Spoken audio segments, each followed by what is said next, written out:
Salmo 44 es un salmo que en la mañana estaba leyendo, son 3 versículos y es un salmo que describe quién es Dios, describe lo que hace Dios en favor de su pueblo, describe lo que hace Dios en contra de aquellos que se levantan contra Él o contra el pueblo de Dios.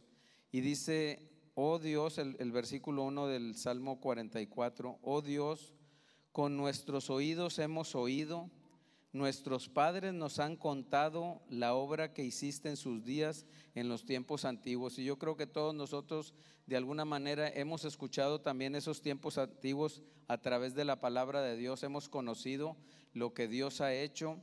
Y lo dice el versículo 2, tú con tu mano echaste fuera las naciones, pero a ellos los plantaste, afligiste a los pueblos, pero a ellos los hiciste crecer. Entonces vemos cómo Dios actúa en contra de las naciones que se levantan en contra del pueblo de Dios y en contra de Él. Y dice, tú las echaste fuera, pero hace una distinción, pero a tu pueblo lo estableciste ahí. Y dice que afligiste a los pueblos, pero a ellos, a tu pueblo, los hiciste prosperar, los hiciste crecer. Y luego termina diciendo el versículo 3, pues no fue por su espada que tomaron posesión de la tierra. O sea, no es por la capacidad, por las estrategias, por nosotros mismos, por eso no fueron establecidos, sino fue, dice, pues no fue su espada que tomaron por posesión de la tierra, ni fue su brazo el que lo salvó, sino tu diestra y tu brazo y la luz de tu presencia, porque te complaciste en ellos. Y ahí está el resultado, ahí está nuestra tarea, ahí está nuestro enfoque en complacer a Dios. Nosotros no debemos de preocuparnos en alguna otra cosa, sino complacer. ¿Con qué? Con nuestra actitud, con nuestro carácter, aún en las circunstancias difíciles, aún en las circunstancias adversas, aún viviendo en esta nación con tanta adversidad que se presenta. Dice que no se trata de nosotros, sino se trata del poder de Dios, pero la causa es en la que quiero remarcar, porque tú fuiste complacido por ellos. Y yo te animo que en nuestra vida cristiana no nos olvidemos de esto. Estamos envueltos en tantas distracciones, pero que no se nos olvide siempre complacer a Dios con nuestras vidas, aún en las adversidades, que Él sea complacido y entonces Él se manifiesta en favor de su pueblo. Quisiera, primeramente dar la bienvenida a todos los que están aquí. Si hay alguien que venga por primera vez, que nos esté visitando aquí en Alfarero, que levante su mano. Todos hemos estado aquí antes, muy bien, sean bienvenidos todos. Damos gracias a Dios por la vida de cada uno. ¿A alguien le falta el separador de Biblia de la palabra del 2023? Que levante su mano. Si alguien allá, acá también así alta, acá, si gustan levantar allá su mano. Muy bien. Bueno, ustedes la siguen levantando para que se los entreguen. De hecho, lo voy a leer, es la palabra del 2023 que nos está direccionando, ¿verdad? Por eso estamos compartiendo el libro de los Hechos, por eso estamos viendo en los grupos Conexión relacionado con el Espíritu Santo. Y dice Hechos 1:8, pero recibirán poder cuando el Espíritu Santo venga sobre ustedes, y serán mis testigos en Jerusalén, en toda Judea, en Samaria y hasta los confines de la tierra. Damos gracias a Dios por el Espíritu de Dios que Él ha enviado y que nos inviste de poder y que se manifiesta con poder. Y antes de pasar a que Alfaquid pase a sus salones, también vertical tienen hoy, también para que suban al salón aquí de arriba. Vamos a ver un video promocional de la escuela de Bright School, que también creo que hoy se va a pasar también en otras iglesias o en otra iglesia, y para estar ahí enterados de lo que está pasando, de qué es Bright School. Entonces, si tienen el video, realmente hemos visto el tiempo los meses que ha estado operando Bright School, hemos visto la mano de Dios en los estudiantes. Bueno, ok. No dice que al ratito.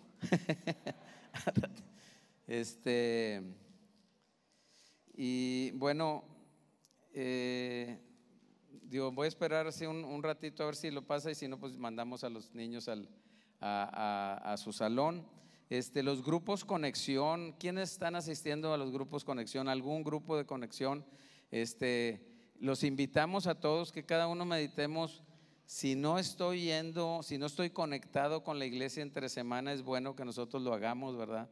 Para eso está creado el grupo conexión, no solamente por reunirnos nosotros y platicar ahí un rato, sino estudiar la palabra y estudiar esto del conocimiento del Espíritu Santo. Ese que Jesús dijo, le dijo a sus discípulos: les conviene que yo me retire, que yo me vaya, pero no los voy a dejar solos, va a venir sobre ustedes el Espíritu Santo y van a recibir poder. Y ese es el poder que nosotros necesitamos creer, ¿verdad? No es un concepto teórico nada más de conocimiento, sino es un hecho que sucedió y que estamos viendo ahorita, y vamos a continuar viendo el libro de los Hechos, cómo esa iglesia temerosa, esos apóstoles que habían estado con Jesús y fueron, vamos a decir, como sacados de onda, ¿verdad? Porque pues primeramente dieron muerte a Jesús, pero Jesús resucitó, y como veíamos, los 4 evangelios con lo que termina está incluido en el capítulo 1 del libro de los Hechos, y así se desarrolla todo el libro de los Hechos. Hasta el final, en el capítulo 28, no tiene una conclusión, sino que el capítulo 29, vamos a decir, se sigue escribiendo con la vida de cada uno de nosotros como miembros de la iglesia. Entonces es importante poder tener ese conocimiento, porque pues nosotros, si no conocemos quién es el Espíritu Santo, si no conocemos lo que recibimos del Espíritu Santo, si no experimentamos el poder del Espíritu Santo, nuestras vidas cristianas van a estar pues de alguna manera con faltas de ese poder manifiesto, ¿verdad? Entonces te invitamos a que hay un estudio para cada uno de nosotros, entonces que te involucres en ello. Bueno, la librería también, pues invitarlos, ¿verdad? En la medida posible que puedas visitar ahí, que si veas ahí las Biblias que se tienen, los libros, y poder también documentarnos con las cosas que Dios tiene para nosotros. Bueno, entonces vamos a ver ya el video, eso es cortito, el video promocional de la escuela de Bright School, de escuela aquí en Alfarero.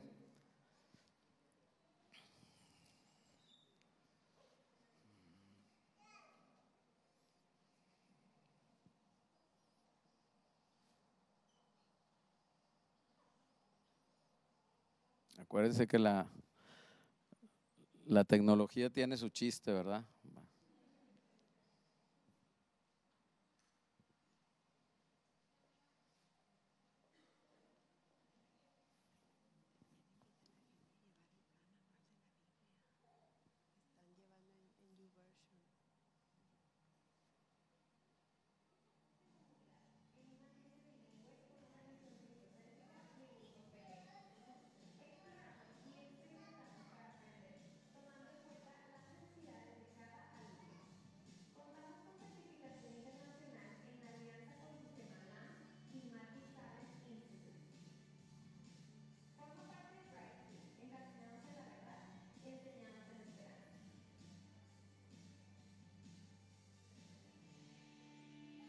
Así es, vamos a darle un fuerte aplauso al Señor.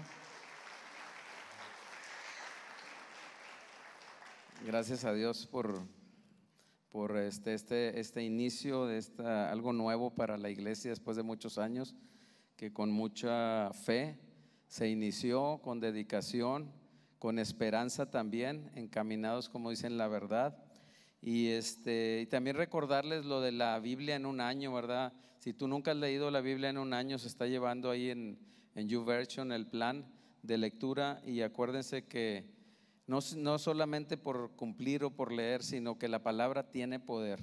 Dice, la fe viene por el oír, y el oír, el oído espiritual, algo sucede, tiene un poder sobrenatural que viene por la palabra de Dios. Muy bien, pues entonces ya pueden pasar los niños a sus salones. Damos gracias a Dios por cada uno de ellos, por los maestros, las maestras que con mucha dedicación, amor, a un tiempo se preparan para poder instruir a todos nuestros niños en la palabra de Dios. Y como dice que es una bendición el poderlos instruir a su corta edad. Yo creo que algunos de nosotros hemos batallado más porque no recibimos esa instrucción cuando éramos pequeños, cuando éramos chicos, pero gracias a Dios que aquí estamos, que nunca es tarde para poder conocer a Cristo, su evangelio que transforma las vidas, conocer a Dios mismo y conocer el Espíritu Santo. Muy bien, pues vamos antes de pasar a la palabra, vamos a orar por los diezmos, por las ofrendas, y desde ahorita podemos pasar a depositar nuestros diezmos y ofrendas mientras oramos por la economía, por la provisión para cada hogar, para cada matrimonio, cada familia. Acordémonos que la bendición, la provisión, lo que verdaderamente enriquece, no proviene de nosotros, proviene de Dios, ¿verdad? Y que sea de bendición los recursos que Él nos permita obtener, y que aún en tiempos difíciles no podemos perder la esperanza de que Dios obra en cada uno. Señor, te damos gracias, Padre, porque sabemos que tú eres nuestro proveedor, que aún, Señor, en tiempos difíciles hemos experimentado, Señor, tiempos pasados, tu provisión, tu manifestación, tus milagros aún, Señor. Y hoy, Padre, te pedimos, Señor, que tú lo sigas haciendo, que te sigas manifestando, Señor, en la vida de cada uno de nosotros, especialmente aquellos, Señor, que estén pasando por situaciones difíciles, que tú, Señor, los llenes con tu Espíritu Santo, que no permitas que quiten la mirada de ti, que se desanimen, sino que al contrario, Señor, así como tú hiciste pasar a ese pueblo por el desierto para ver lo que había en el corazón, que nos podamos mantener firmes, Señor, aún en los tiempos difíciles, para poder que tú veas en nosotros esa fe y esa convicción que tenemos de ti y no de nosotros, Padre. Te lo pedimos en el nombre de Jesús. Amén. Amén.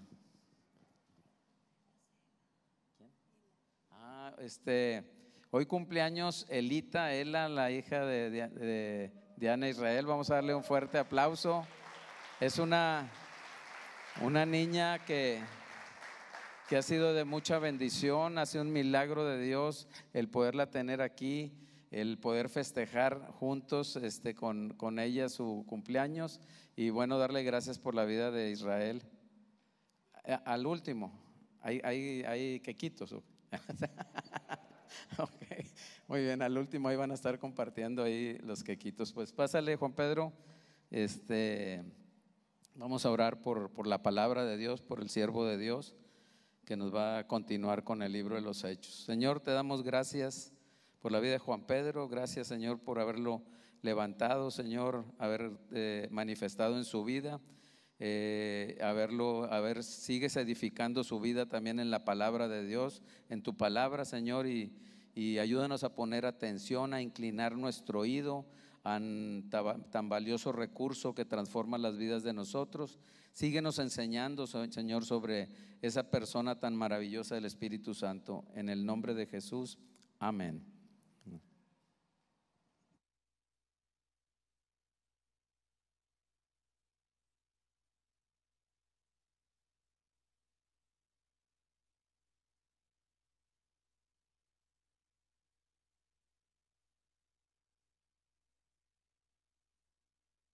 Bueno, ¿cómo están, iglesia? Qué bueno. A ver, denme un segundo.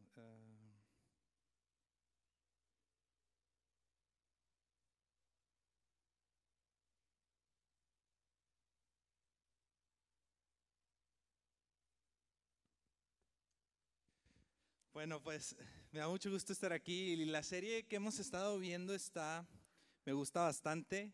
Vamos a continuar con la serie de predicaciones expositivas del libro de los Hechos, y haciendo como un poquito de no sé, recapitulación, ¿no? Como cuando estás viendo una serie y pues al principio es como que lo que llevamos hasta ahora, ¿no? Y en el libro de los Hechos, Jesús les dice a sus discípulos, no se vayan a ir de Jerusalén hasta que reciban el don del Espíritu Santo, ¿no? Y en realidad eso fue exactamente lo que estaban haciendo en Pentecostés. Ellos estaban reunidos, estaban orando y desciende sobre ellos el poder del Espíritu Santo. Dice que viene como un fuerte viento y pues, o sea, dice que se les aparecen como lenguas de fuego arriba de sus cabezas y que empiezan a hablar en idiomas que ellos no conocían las maravillas de Dios, ¿no? Y la semana pasada Javi nos compartía esto y hoy vamos a ver, de hecho el mensaje de hoy como que yo dije, pues no sé cómo ponerle, pero bueno, le pusimos el sermón de Pedro, ¿sí?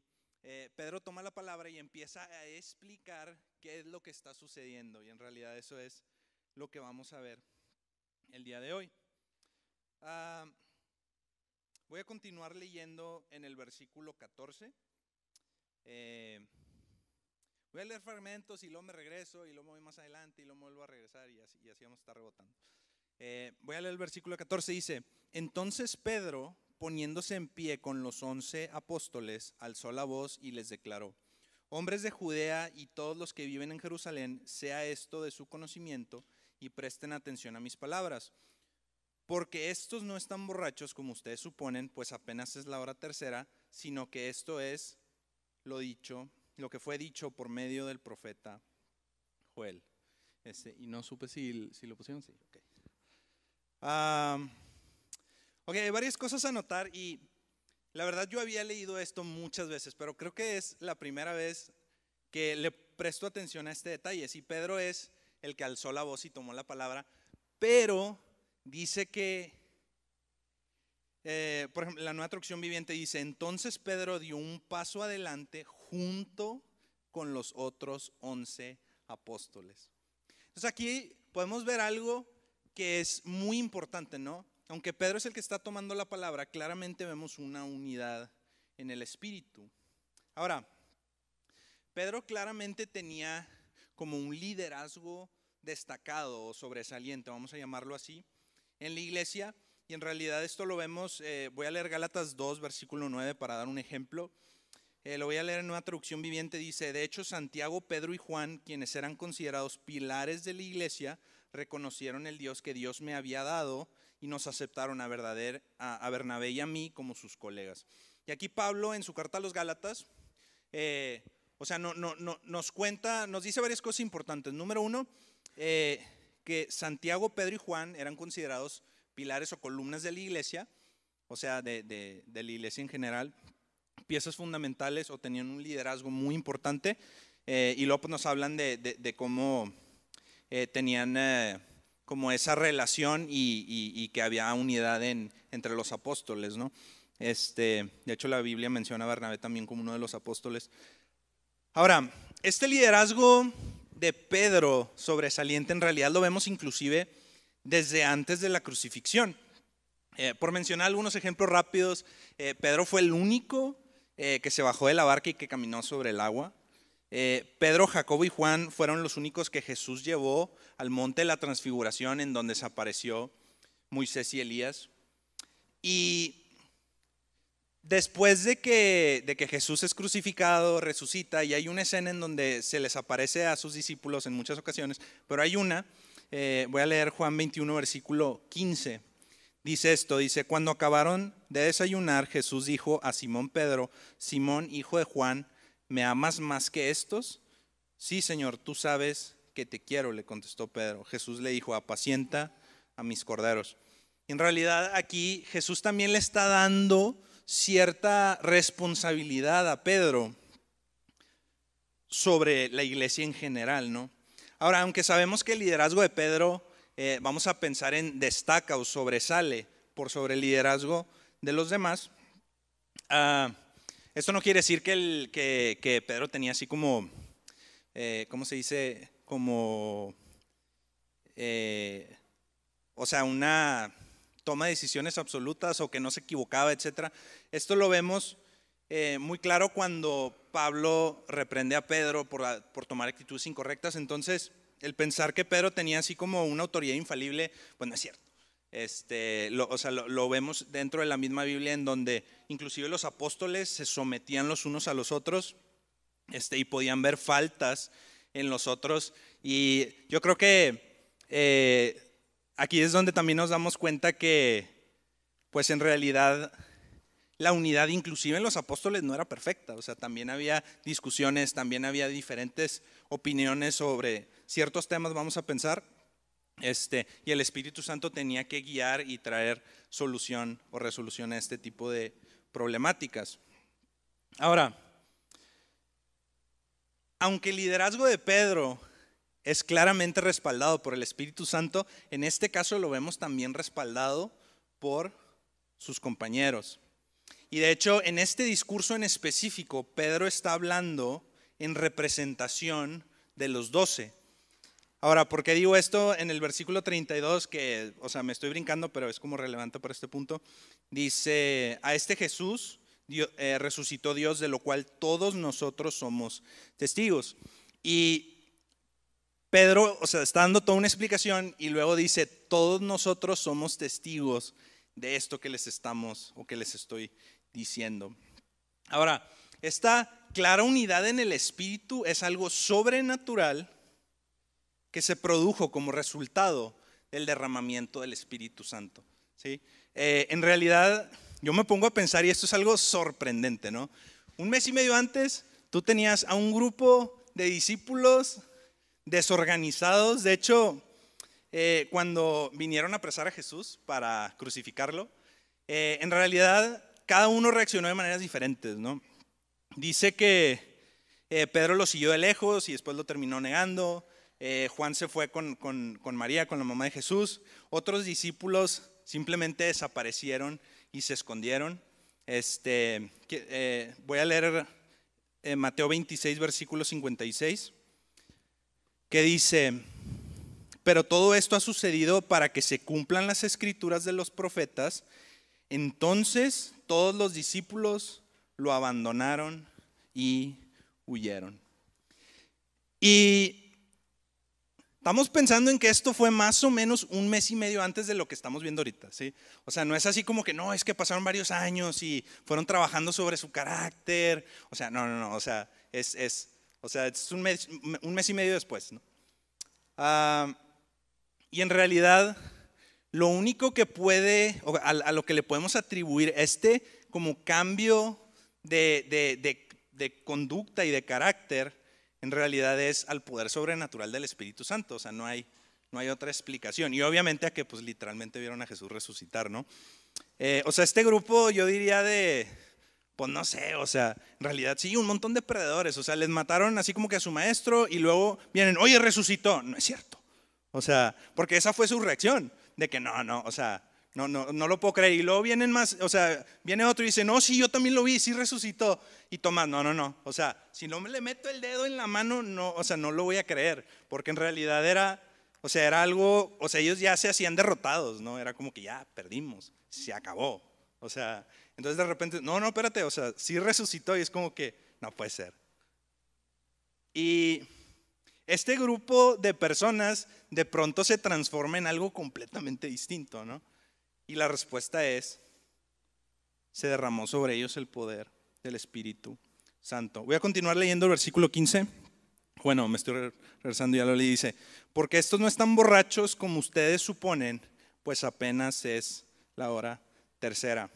Otras versiones que te lo ponen pues en horarios que nosotros podemos entender, dice: no están borrachos y apenas son las 9 de la mañana, ¿sí? O sea, eran las 9 de la mañana. Y aquí es donde normalmente hacemos esta pregunta, ¿no? ¿Qué estaban viendo las personas de afuera, ¿no? O sea, los escépticos, y que, o sea, como que veían un grupo de personas haciendo cosas raras, que llegaron a la conclusión de que han de estar borrachos. Y pues yo diría, pues no es como que estaban todos así, no sé, bien sentaditos, teniendo pláticas, no sé, súper congruentes. O sea, algo estaban haciendo raro, que alguien de afuera que no sabe ni entiende ni nunca ha escuchado nada del Espíritu Santo ni nada de eso, dice: pues han de estar borrachos. Obviamente algo raro estaba sucediendo. Y Pedro comienza a explicarles qué es lo que están sucediendo. Si dicen, no están borrachos, a pesar, o sea, independientemente de lo que ustedes aparentemente están viendo, dice, lo que está sucediendo es esto, y empieza ahora sí como a explicar, ¿no? Versículo 16 dice, sino que esto es lo que fue dicho por medio del profeta Joel. Y aquí el Espíritu Santo le revela a Pedro que lo que el profeta Joel había anunciado muchísimo tiempo antes se estaba cumpliendo en este mismo momento. Voy a seguir leyendo versículo 17, que es, voy a leer como toda la profecía y luego ahorita la desglosamos.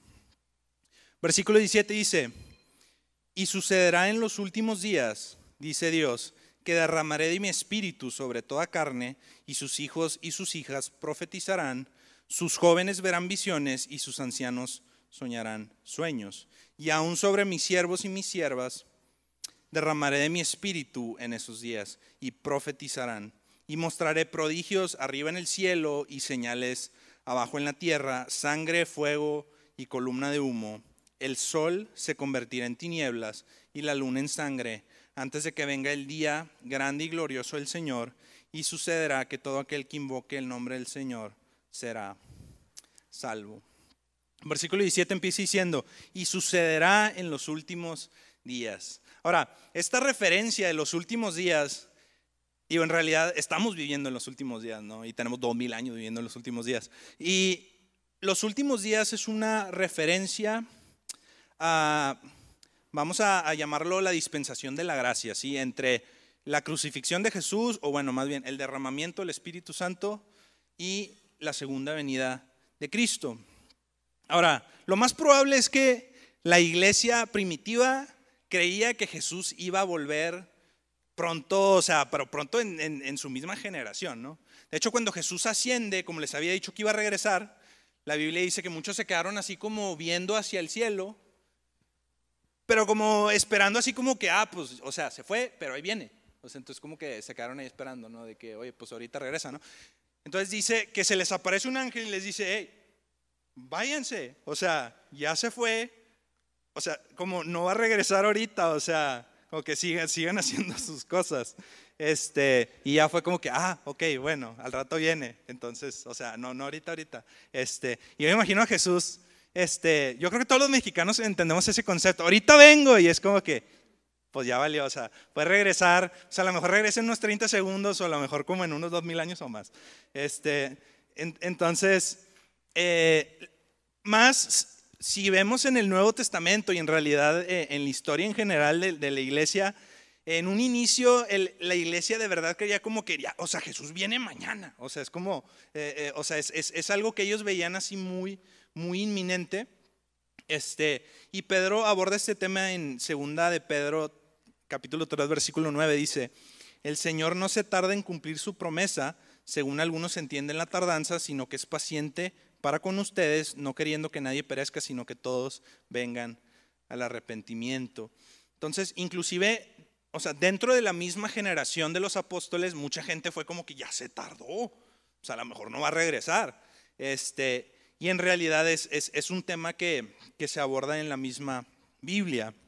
Más es importante entender que esta referencia a los últimos días es una referencia a un tiempo o a una dispensación, vamos a llamarla así, en la que es después después de la ley, ¿sí?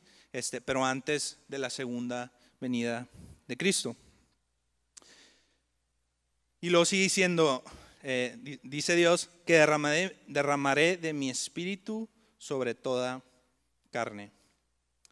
Y es difícil explicar con exactitud cuál es la diferencia entre el ministerio del Espíritu Santo antes y después de Pentecostés, ¿sí?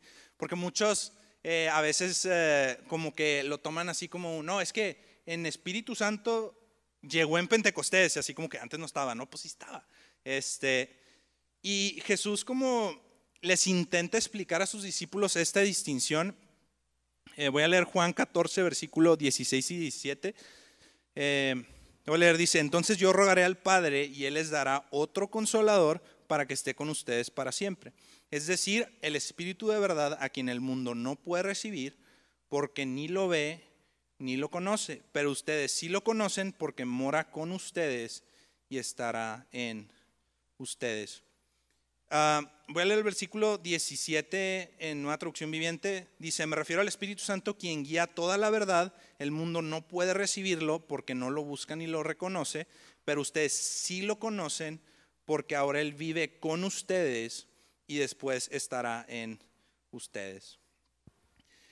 Y ahora, esta diferencia está rara, ¿no? Porque Jesús les dice: el Espíritu Santo está con ustedes, pero al rato va a estar en ustedes. Y es como que, ok, ya entendí. Y pues no, o sea, no entendieron ni ellos ni nosotros. O sea, es como, obviamente Jesús está intentando explicar realidades espirituales en términos, pues, humanos, ¿verdad?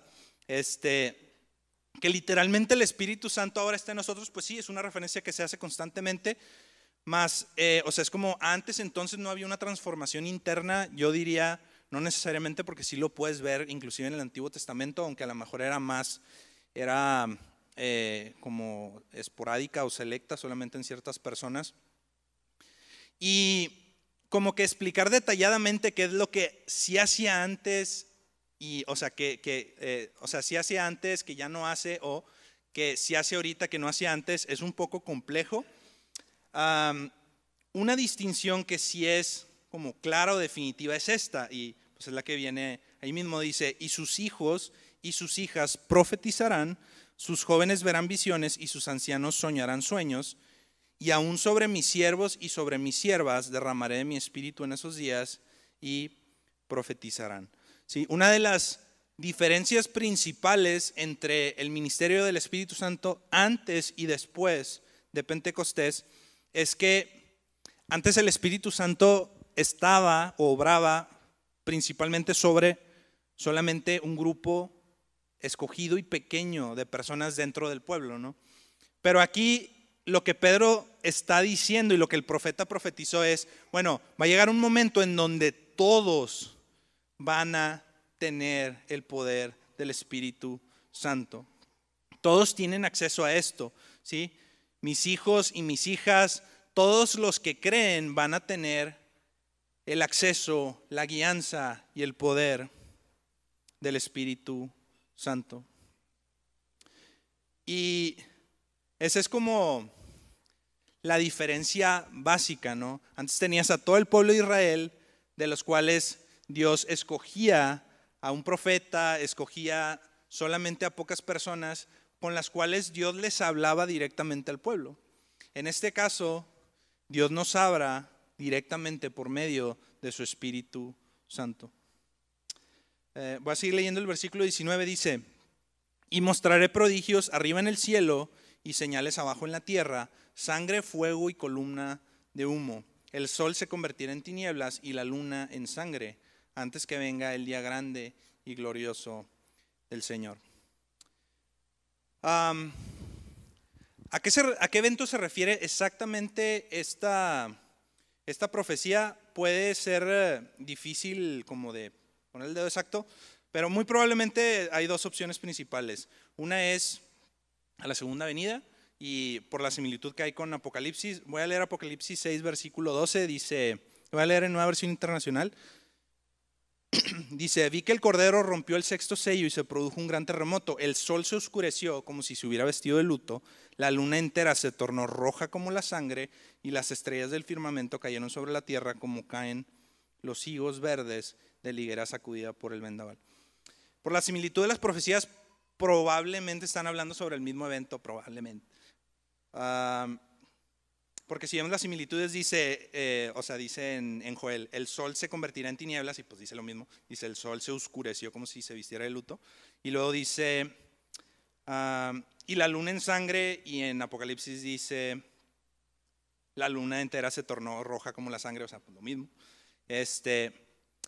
Y lo dice, y las estrellas del firmamento cayeron sobre la tierra, o sea, hablando como de pues hubo desastres naturales aparte de eso, que muy probablemente es la misma referencia a sangre, fuego y columna de humo. Entonces, probablemente están hablando de un mismo evento, más hay quienes consideran que esta profecía también se cumplió dentro de los sucesos alrededor de la crucifixión. Y voy a leer Mateo 27, versículo 45. Dice, desde la hora sexta hubo oscuridad sobre toda la tierra hasta la hora novena. Y de ahí me voy a pasar al 51.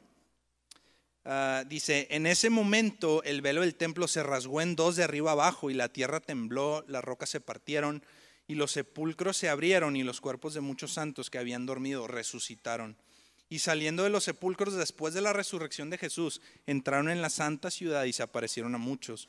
El centurión y los que estaban con él custodiando a Jesús, cuando vieron el terremoto y las cosas que sucedían, se asustaron mucho y dijeron, en verdad este era Hijo de Dios. Entonces el primer suceso dice, desde la hora sexta hubo oscuridad sobre la tierra hasta la hora novena. Entonces o está hablando de un eclipse o simplemente había una neblina tan densa que se veía oscuro, que había oscuridad, a pesar de que era de día. Entonces pues es como la similitud de que el sol se oscureció. Ahora, sangre, fuego y columna de humo, pues obviamente referencia así como a los desastres naturales. No hay ninguna referencia aquí en torno a la luna. Entonces, pues no sé, más el relato de Mateo no tiende a ser exhaustivo, o sea, no da todos los detalles, pues. Entonces, pudiera ser más, independientemente de a qué evento en específico Joel se está refiriendo, si es el Apocalipsis, si es lo que sucedió en torno a la cruz, pues no es así como que lo tengo que saber para creer en esto, pues no. En realidad no es así como algo fundamental. Si el Espíritu Santo nos lo quiere llegar a revelar o en algún momento le revela, oye, esto que escribió Joel está pasando en este mismo evento, es como que, ok, es una confirmación de algo profético, más en realidad no tenemos que saber exactamente cuándo o a qué evento en específico se refiere. Voy a seguir leyendo, versículo 22 dice, hombres de Israel, escuchen estas palabras, Jesús el Nazareno, varón confirmado por Dios entre ustedes con milagros, prodigios y señales que Dios hizo en medio de ustedes a través de él, tal como ustedes mismos saben. Este fue entregado por el plan predeterminado y el previo conocimiento de Dios, y ustedes lo clavaron en una cruz por manos de impíos y lo mataron. Pero Dios lo resucitó, poniendo a fin la agonía de la muerte, puesto que no era posible que él quedara bajo el dominio de ella. Voy a volver a leer el versículo 22. Dice, hombres de Israel, escuchen estas palabras. Jesús el Nazareno, varón confirmado por Dios entre ustedes con milagros, prodigios y señales que Dios hizo en medio de ustedes a través de él, tal como ustedes mismos saben.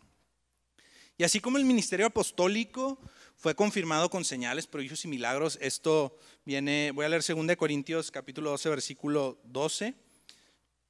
Dice, entre ustedes se operaron las señales de un verdadero apóstol, con toda perseverancia por medio de señales, prodigios y milagros. Entonces en realidad los milagros, las señales, todo esto confirmaban el ministerio apostólico. De hecho, por eso la Biblia en realidad tiene que tener un respaldo apostólico y el respaldo apostólico tiene que tener un respaldo sobrenatural. En realidad así es como llegamos al canon de nuestra Biblia. En realidad el ministerio de Jesús, que la Biblia en Hebreos a Jesús se le llama el apóstol. Lo voy a leer, Hebreos 3, versículo 1 dice, por tanto, hermanos santos, participantes del llamamiento celestial, consideran a Jesús el apóstol y sumo sacerdote de nuestra fe. Y así como el ministerio apostólico fue confirmado por Dios por medio de señales, prodigios y milagros, el ministerio del Cristo, el apóstol, también fue confirmado por medio de señales, prodigios y milagros. Mas en lugar de aceptar todas estas señales como confirmación, lo que los religiosos de la época hicieron fue atribuirle la obra sobrenatural del Espíritu Santo a Satanás. Mateo 12, versículo 24 dice, pero cuando los fariseos lo oyeron, dijeron, este no expulsa a los demonios, sino por Belcebú, el príncipe de los demonios. Y a Jesús le atribuyeron los milagros que hacía al diablo, ¿no?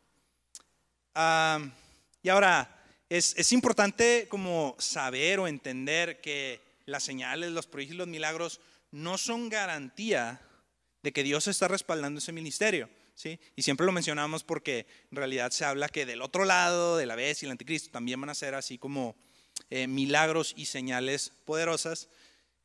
Más, en este caso, lo que Jesús venía a enseñar y lo que los apóstoles estaban predicando iba en perfecto acuerdo con lo que se había profetizado en la ley y en los profetas. Simplemente la gente religiosa de la época ya tenía un sistema de interpretación de la Biblia que no podían cambiar. Y obviamente esto los vino también a retar y a sacar de su comodidad lo que no querían hacer. Entonces, pues, o sea, era más fácil decir, en lugar de decir, o sea, estoy mal y no había entendido, era mucho más fácil decir, no, pues a lo mejor es del diablo lo que está haciendo y no de Dios. Y Jesús los confronta con eso. Dice Juan 5, versículo 39, dice, ustedes examinan las escrituras porque piensan tener en ellas la vida eterna. Y son ellas las que dan testimonio de mí, pero ustedes no quieren venir a mí para que tengan esa vida. Y los milagros de Jesús no eran como un secreto, ¿sí? De hecho, Pedro aquí les dice en la última parte, dice, tal como ustedes mismos saben. Se dice, Jesús, el que crucificaron, hizo muchas señales, prodigios, milagros. Dios confirmó lo que él estaba haciendo por medio de todas estas señales, como ustedes mismos saben. No es secreto. O sea, la gente sabía que había un Jesús y decían, y como que hace milagros y hace cosas raras que pues no parecen creíbles, ¿no? Y en realidad este es un punto importante, sí, las señales, los prodigios y los milagros no eran un secreto, era alguien como que la gente ya había escuchado todos esos rumores. Voy a seguir leyendo versículo 23, dice, este fue entregado por el plan predeterminado y el previo conocimiento de Dios. Y aquí se nos dan dos conceptos importantes. Dice que esto era un plan predeterminado y que era previo conocimiento. Ahora, ¿qué quiere decir esto? Que Dios no solamente sabía lo que iba a suceder, sino que Dios lo había planeado. Voy a seguir leyendo este mismo versículo. Dice, y ustedes lo clavaron en una cruz por manos de impíos y lo mataron. Ahora, esta referencia es como importante, ¿no? Porque, ¿qué está diciendo aquí Pedro? Dice, ustedes lo clavaron en una cruz por manos de impíos y lo mataron. Y aquí pudiera ser como que, bueno, a lo mejor se refiere a que los mismos que estaban ahí en Pentecostés, pues estaban ahí en la cruz viendo a Barrabás. Puede ser, ¿verdad? Más yo creo que esta es en realidad una acusación que aplica para toda la humanidad que vive en pecado, o sea, toda la humanidad. Porque Jesús murió en una cruz por mi pecado y por tu pecado. ¿Sí? En realidad, los culpables somos nosotros. Y si tú hubieras estado ese día ahí, hubieras pedido a Barrabás, al menos que su gracia te hubiera alcanzado primero. Y esta acusación en realidad aplica para ti y a mí, ¿no? O sea, por tu culpa, Jesús murió en una cruz. La realidad es que tú eres culpable de su muerte. Voy a seguir leyendo el versículo 24, dice, pero Dios lo resucitó poniendo fin a la agonía de la muerte, puesto que no era posible que él quedara bajo el dominio de ella. Yo creo que este es uno de mis textos favoritos, esa parte de no era posible que él quedara bajo el dominio de ella.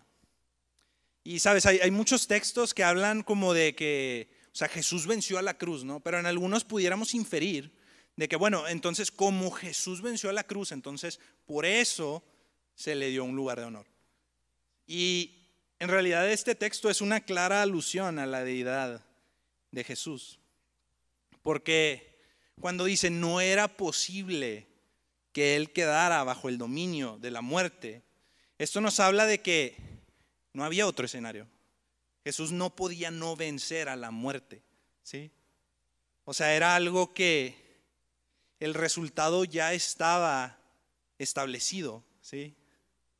Y aunque sus discípulos lo dudaron, y esto lo mencioné hace rato, pero voy a leer el versículo, Marcos 16, versículo 11, dice: cuando ellos oyeron que Jesús estaba vivo y que ella lo había visto, se negaron a creerlo. O sea, 1 mes y medio después, Pedro estaba diciendo, era imposible que la muerte lo pudiera retener. Y 1 mes y medio antes era como que, no puede ser, resucitó, no es cierto. O sea, y este cambio radical es algo increíble, ¿no? Más regresando como a este punto, la victoria sobre la muerte nunca estuvo en juego. O sea, nunca hubo una posibilidad en la que Jesús iba a ser derrotado por la muerte. Eso no, o sea, no podía existir. Jesús es Dios y lo que Él iba a hacer ya estaba escrito, ya estaba hecho, y simplemente Dios decidió manifestarlo en un tiempo en específico. O sea, Él viviendo en la eternidad dijo, en este tiempo, en la historia en específico, es cuando vamos a manifestar lo que ya se ha hecho y que siempre ha estado garantizado. Que Jesús va a vencer la muerte no por algo que Él hace, sino por quien Él es. No puede no vencer la muerte.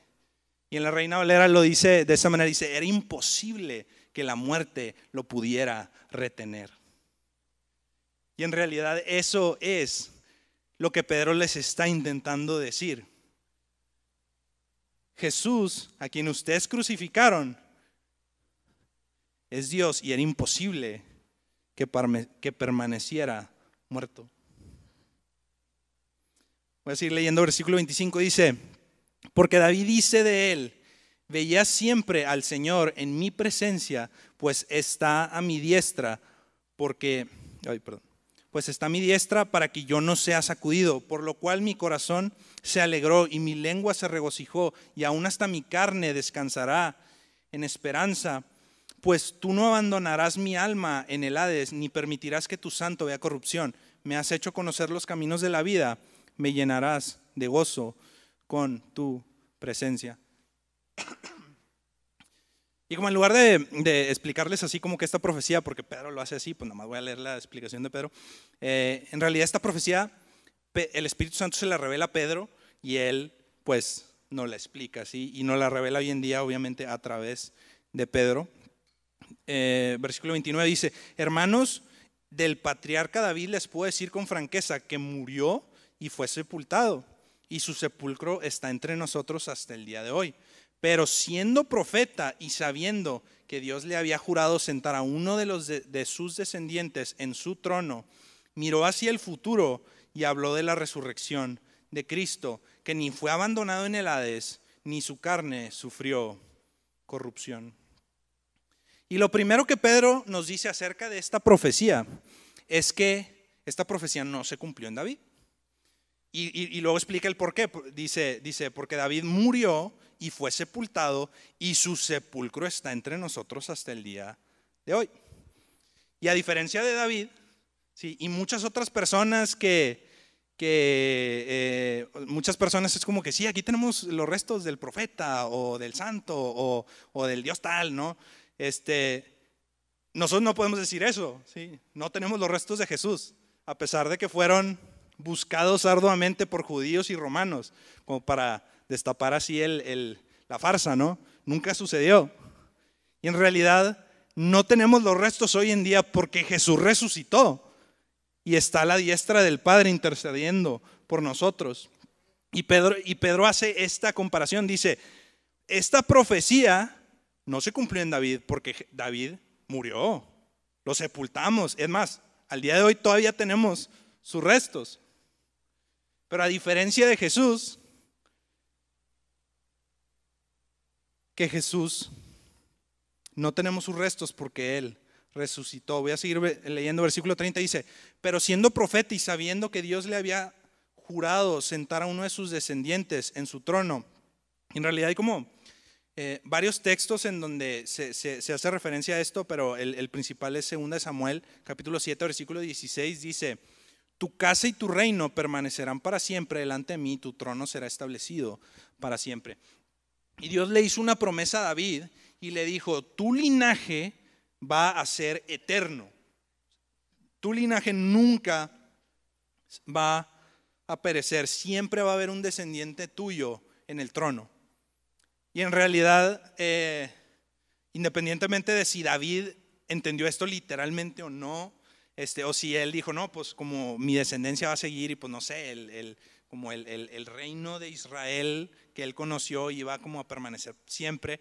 En realidad el día de hoy sabemos que es una referencia al reino de Cristo, ¿sí? Que es descendiente de David y establece y confirma el linaje de David, el reinado de David, y es un reino eterno. Y Pedro nos dice: esta promesa hecha a David encuentra su cumplimiento en Cristo. Y voy a leer Isaías 9, versículo 6, que es como que la que siempre leemos en Navidad, pero es como muy relevante. Le voy a leer en NBI, dice: porque nos ha nacido un niño, se nos ha concedido un hijo, la soberanía reposará sobre sus hombros y se le dará estos nombres: consejero admirable, Dios fuerte, Padre eterno, príncipe de paz. Se extenderá su soberanía y su paz y no tendrá fin. Gobernará sobre el trono de David y sobre su reino, para establecerlo y sostenerlo con justicia y rectitud desde ahora y para siempre. Esto lo llevará a cabo el celo del Señor Todopoderoso.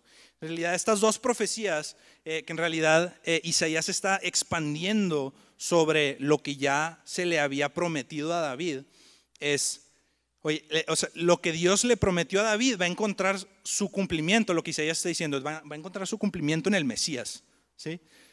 Y lo que Pedro está diciendo es: encontró su cumplimiento en Jesús, el Cristo, el que ustedes crucificaron y resucitó. Versículo 31 dice: miró hacia el futuro y habló de la resurrección de Cristo, que ni fue abandonado en el Hades, ni su carne sufrió corrupción.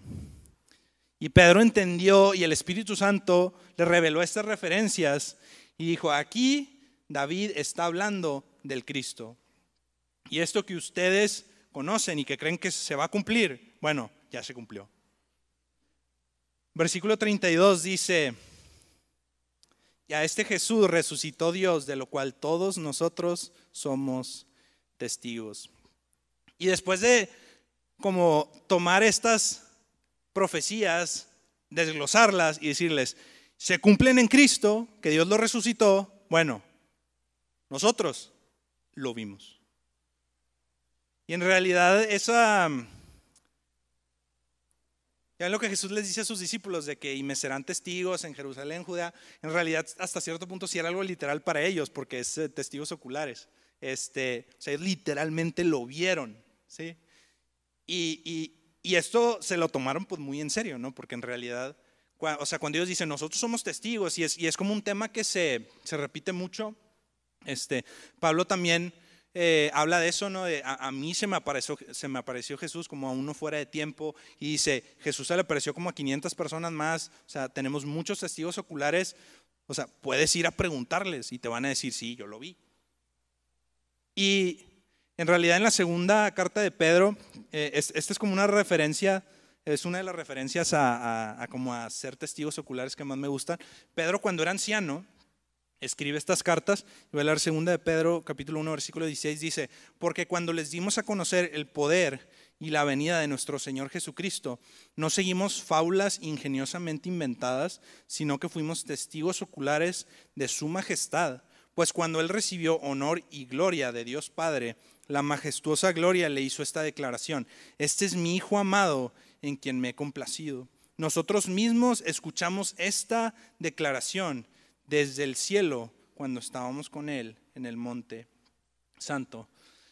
Y Pedro hace mucho hincapié en: oye, yo lo vi, yo estuve ahí. O sea, nosotros vimos estas cosas. O sea, no es algo que me contaron, no es algo que escuché, no es un rumor que me llegó, es algo que yo mismo experimenté.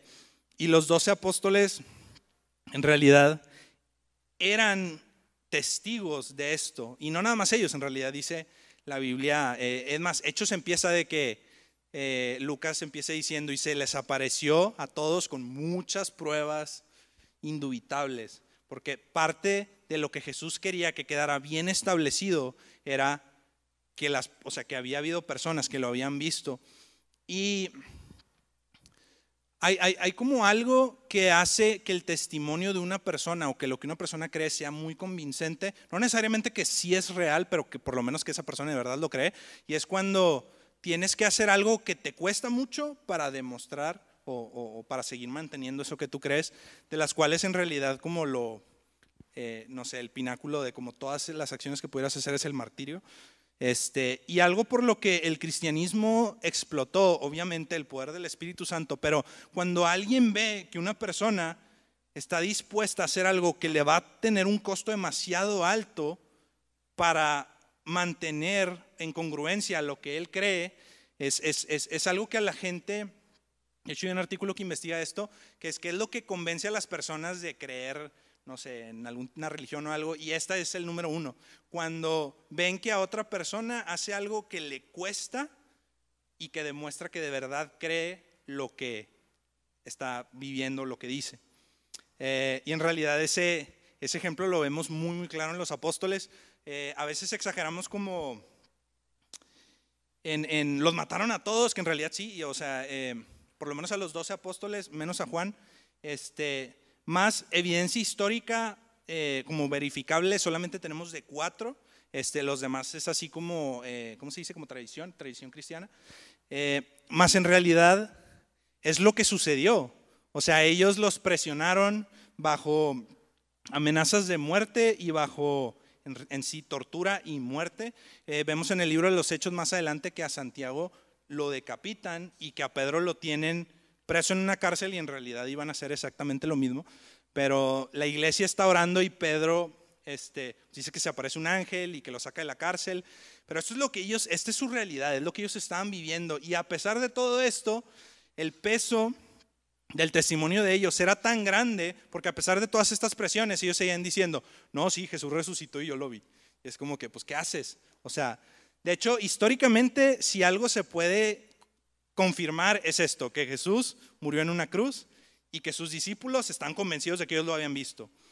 Y si eso no es suficiente, el testimonio de Saulo de Tarso, que era alguien que era enemigo de como esta secta que iba apareciendo, tiempo después predicaba eso y aparte él mismo decía, yo también lo vi resucitado. Y es como que, porque pudieras intentar decir, bueno, es que el trauma de la crucifixión hizo que ellos se imaginaran que Jesús había resucitado, ¿no? Y es de que, ok, o sea, puedes creer eso. Bueno, ¿y qué haces con Saulo de Tarso? O sea, ¿qué le pasó a él? Porque en realidad la referencia, o sea, y no puedes decir, no, ese es ficticio, es como que no, o sea, Lucas escribió de él, o sea, tiene relación, tenemos todas sus cartas, Pedro escribió de él, o sea, o sea, el personaje histórico ahí está.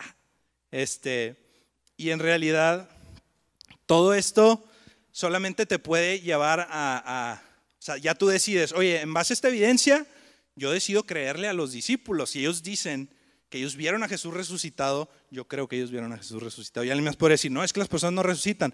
Bueno, pues, o sea, si ese es tu argumento y por eso no crees que lo que ellos vieron es real, pues, no lo creas, ¿verdad? Más, en realidad yo creo que toda la evidencia que se apunta de lo que ellos hacían y lo que decían que habían visto es completamente congruente. Y Pedro, básicamente así como resumido, les dice, lo que ustedes están viendo es que Dios ha derramado su Espíritu Santo. Las profecías que vienen en el Antiguo Testamento se cumplieron en Cristo. Y la evidencia de esto es que Jesús resucitó y nosotros lo vimos. En realidad este es el mensaje de Pedro. Y esto fue muy convincente al punto de que 3,000 personas le dijeron, bueno, ¿y qué hacemos? Ok, está bueno, lo crucificamos, pedimos a Barrabás, ahora ¿qué hago? ¿No? O sea, ya la regué, ¿qué hacemos? Vamos a ir leyendo versículo 33, dice, así que exaltado a la diestra de Dios y habiendo recibido del Padre la promesa del Espíritu Santo, ha derramado esto que ustedes ven y oyen. Porque David no ascendió a los cielos, pero él mismo dice, Dijo el Señor a mi Señor: siéntate a mi diestra hasta que ponga a tus enemigos por estrado de tus pies. Sepan pues con certeza toda la casa de Israel que a este Jesús, a quien ustedes crucificaron, Dios lo ha hecho Señor y Cristo. Y básicamente este es como el choque impactante, ¿no? Porque estando ellos ahí, hay como un cambio de mentalidad y es ok, suena muy convincente lo que él está diciendo, están pasando cosas raras, están hablando en idiomas que no conocen, entonces es muy difícil como no creerle, ¿no? Y luego aparte me está diciendo que, o sea, no solamente resucitó, sino que él ya lo vio y que los 12 que están ahí parados, los 12 dicen que lo vieron. Y en realidad es lo que sucede, ¿no? Y es el testimonio de los apóstoles que hasta el día de hoy conservamos. A ese Jesús que crucificaron, Dios lo hizo Mesías, lo hizo Señor, lo hizo Cristo y lo ha exaltado. Y voy a terminar leyendo, ya acabé en realidad, este es mi último versículo. Como conclusión quiero leer Filipenses 2, versículo 9. La próxima semana vamos a seguir como con lo que sigue de Hechos, que aquí terminó Pedro de hablar, entonces pues al que le toque va a ser de que lo que el mensaje ocasionó. Filipenses 2, versículo 9 dice: por lo cual Dios también lo exaltó hasta lo sumo y le dio un nombre que es sobre todo nombre, para que en el nombre de Jesús se doble toda rodilla de los que están en los cielos y en la tierra y debajo de la tierra, y toda lengua confiese que Jesucristo es el Señor, para gloria de Dios Padre. Ese Jesús que ellos un mes y medio antes habían visto colgado en una cruz, crucificado. Una secta que había sido completamente aplastada, aparentemente a sus ojos, de pronto tenía un auge impresionante. Los seguidores que en ese momento parecían acobardados y habían huido, en este momento estaban ahí parados en medio de una multitud, incluidos religiosos, incluidos personas que previamente los habían amenazado, y ellos estaban parados diciendo: esto es lo que pasó, las profecías se cumplieron, Dios resucitó a Cristo como evidencia y nosotros lo vimos. Y eso es lo que, en realidad este mensaje sigue resonando hasta el día de hoy, porque el testimonio de los testigos oculares, de Pedro, de Pablo, de Juan, de Santiago, que fue decapitado en el mismo libro de los Hechos, sigue teniendo validez hasta el día de hoy, porque ninguno de nosotros ha visto a Jesús resucitado. Nosotros decidimos creerle a ellos, de que Él dice que lo vio, y yo creo que sus acciones son congruentes con lo que Él dice que sucedió. Y ahora, obviamente no es como la única confirmación. El Espíritu Santo nos da testimonio de que somos hijos de Dios. Tienes evidencia histórica, tienes el testimonio de los apóstoles, pero más importante de todo, el poder del Espíritu Santo y lo que hace transformando las vidas es la evidencia tangible de que Dios al día de hoy sigue haciendo cosas sobrenaturales. O sea, la unidad que vemos que tienen ellos, que sucedió prácticamente, vamos a llamarlo, de la noche a la mañana. La convicción que ellos tenían, la valentía que ellos adquirieron de la noche a la mañana, es algo que el Espíritu Santo sigue haciendo el día de hoy. Y en realidad eso es lo que nosotros queremos y creemos que el Espíritu Santo quiere para la iglesia: convicción, pasión, amor, fe, valentía, todo lo que en realidad claramente vemos que se le dio a la iglesia en este día. ¿Y qué les parece si terminamos orando para que nosotros también podamos ser testimonios vivos de lo que Dios y el Espíritu Santo puede hacer en las vidas de las personas? Señor, te damos gracias por tu palabra, gracias porque nos diste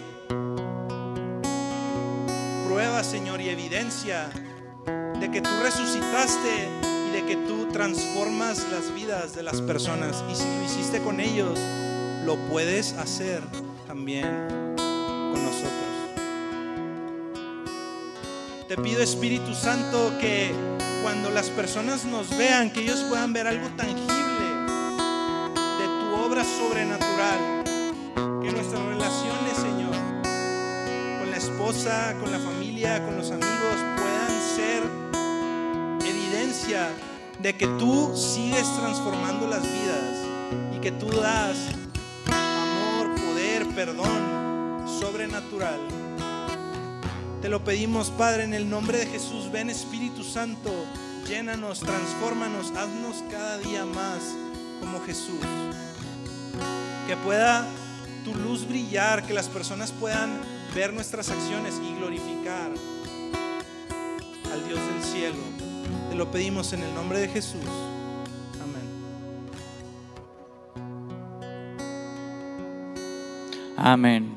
Con todas las gracias a Dios por la palabra del día de hoy. Gracias a Dios, gracias Dios. Vamos a terminar orando una vez más, nomás para la semana. Señor Jesús, gracias, Padre, por tu palabra, Señor. Gracias por este recordatorio, Señor Jesús, de cómo tú a través de tu Espíritu transformaste, Señor, la vida de Pedro, Señor. Vemos un antes y un después a la venida de tu Espíritu en la vida de Pedro. Asimismo, Señor, vivifícanos, Padre Santo, vivifica nuestra vida, Señor. Así en esta semana, Señor, cuando vayamos a nuestros trabajos, a nuestros negocios, Señor Jesús, a nuestros proyectos, vivifícanos y aún ahí transfórmanos, Señor, que podamos ser de testimonio para ti. Gracias, hermanos, en el nombre de Jesús, amén. Gracias, hermanos, estamos despedidos. Nos vemos en los grupos entre semana. Amén.